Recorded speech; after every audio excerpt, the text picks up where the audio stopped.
Before I tell you what happened to me, drop your name in the comments and tell me where you are watching from. I want to know who is listening tonight, because this story, I have been waiting a long time to tell it. I want to start with the tea, because that is where it started. That is the thing I keep coming back to even now, 2 years later. The tea. I have drunk tea every morning of my life for 60 years. My mother drank it. Her mother drank it. It is the first thing I do when I wake up, and the last thing I do before I go to bed. And I know exactly what my tea tastes like. In the spring of my 2nd year living with my son and his wife, my tea started tasting wrong. Not dramatically wrong, not so wrong that you pour it down the sink, just slightly wrong. An edge to it, a bitterness underneath that wasn't there before. I mentioned it once. My daughter-in-law Sandra said she had bought a new brand of tea bags. I said nothing more. I didn't want to be difficult. I was 73 years old and living in my son's house, and I had already decided I was not going to be difficult. That decision nearly cost me everything. Let me tell you how I got there, how I ended up in my son's house in the first place. My husband George died 3 years ago. Heart attack. No warning. 48 years we had together, and then one Thursday morning he was gone, and I was alone in the house we had built our whole life inside. My son Michael suggested I move in 6 months after the funeral. I said no at first.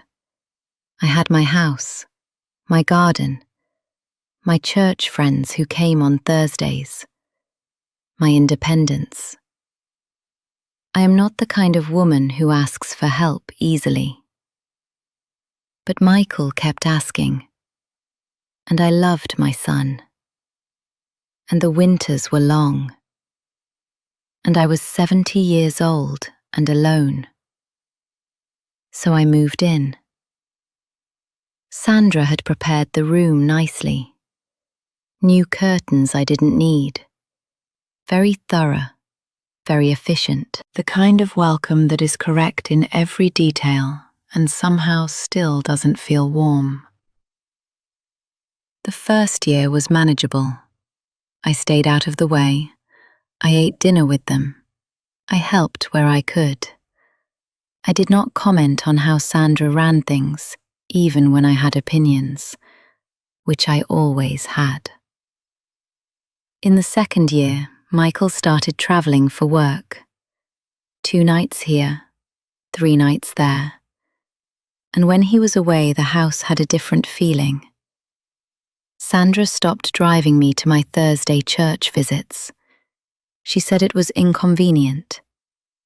She only said it twice, but twice was enough. I stopped asking. I stopped going. I lost my Thursdays. Then slowly, I lost most of my outside world. Looking back now, I understand that this was not accidental. But at the time, I just thought, I am old. I am in someone else's house. I should not make demands. So I made myself smaller, and smaller, and smaller, until I was barely there at all. And that, I think, was exactly what Sandra needed. The symptoms started 4 weeks after the tea began tasting wrong.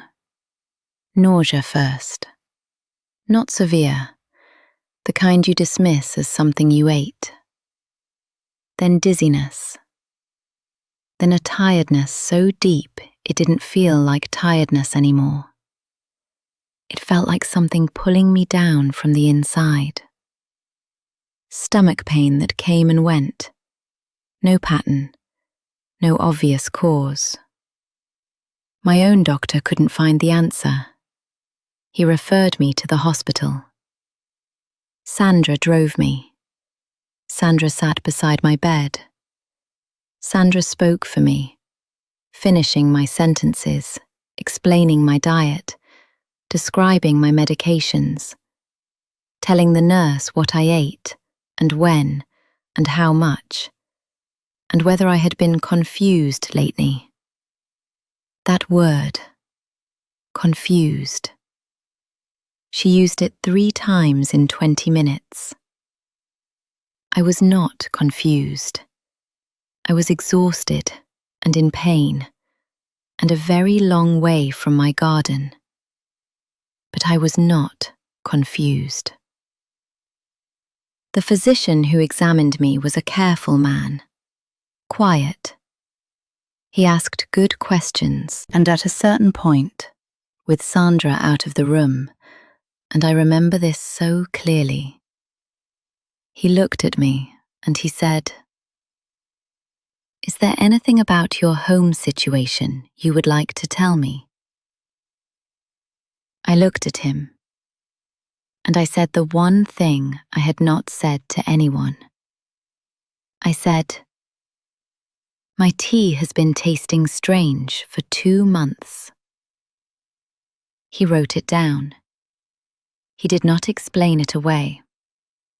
He ordered a blood test that had not been on the original list. And then he waited. I want to tell you what came back on that blood test. Not poison from a thriller novel. Something quieter than that, and more frightening because of it. My blood showed elevated levels of a compound from a plant called oleander. You may know it. It grows in gardens, beautiful flowers. Every part of it, leaves, flowers, stems, toxic if consumed. Completely tasteless in hot liquid. Commonly grown as an ornamental plant. I had grown it in my own garden for 20 years. I never knew what it could do. The physician called the social work team. The social work team called the police. The police went to the house. In the spice cabinet at the back, the high shelf I never used, they found a small glass jar. Ground plant material. Sandra's fingerprints. Oleander. They found my teacups, my specific ones, the ones I always used, kept separate from the rest, in a lower cupboard, easy to access, easy to prepare differently from everyone else's. And then they found the third thing. This is the part I need you to hear. They found Sandra's search history on the family computer. She had not been searching for how to harm me, not in those terms. She had been searching for what happens to a will when an elderly person is declared mentally incapable. How long a person must be incapacitated before family members can take legal control of their affairs. What rights a primary caregiver has when managing an elderly person's estate. Sandra was not trying to kill me. She was trying to make me confused enough, ill enough, diminished enough that I would be declared legally incapable of managing my own affairs. At which point, she would have been positioned as my primary caregiver living in the house to manage those affairs for me. My house, my savings, my estate. Everything George and I had built together for 48 years. That was what my tea had been tasting strange for. I will tell you quickly what happened next because the rest is not what this story is about. Sandra was charged. The case went through the courts. My son, my Michael, I watched something break in him that I am not sure has fully healed. He had not known. I believe that completely. He had not known. But he had been away. He had been absent. He had not noticed what was happening to his own mother in his own house. And that, between us, has been the longer and harder conversation. I moved back to my own house.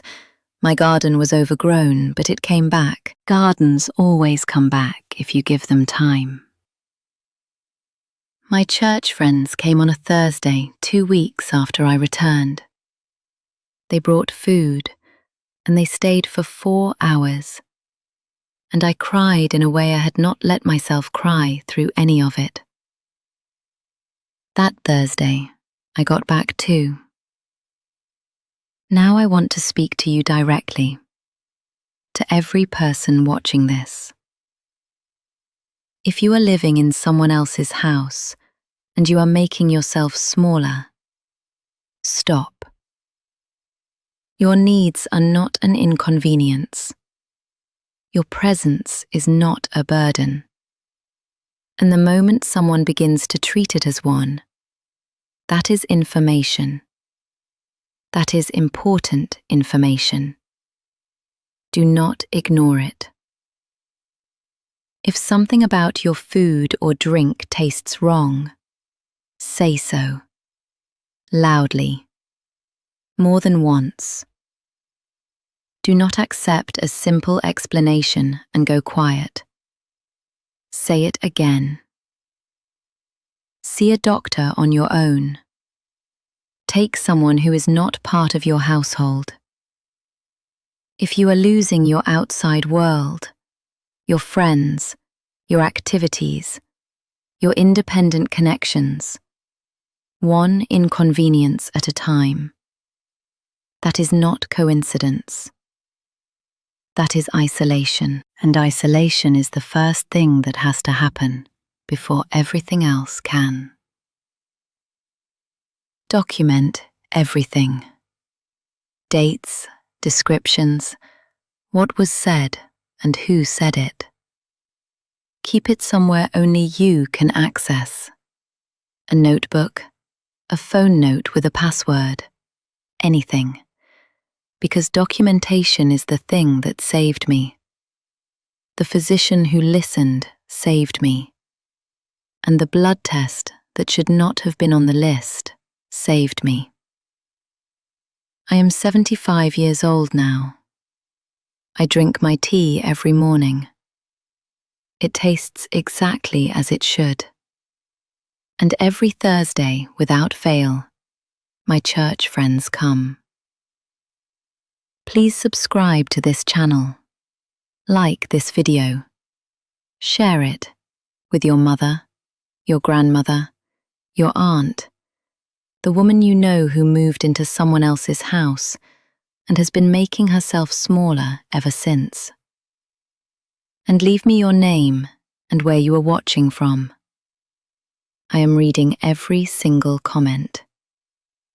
Because every person watching this deserves to know. Your tea is not supposed to taste wrong.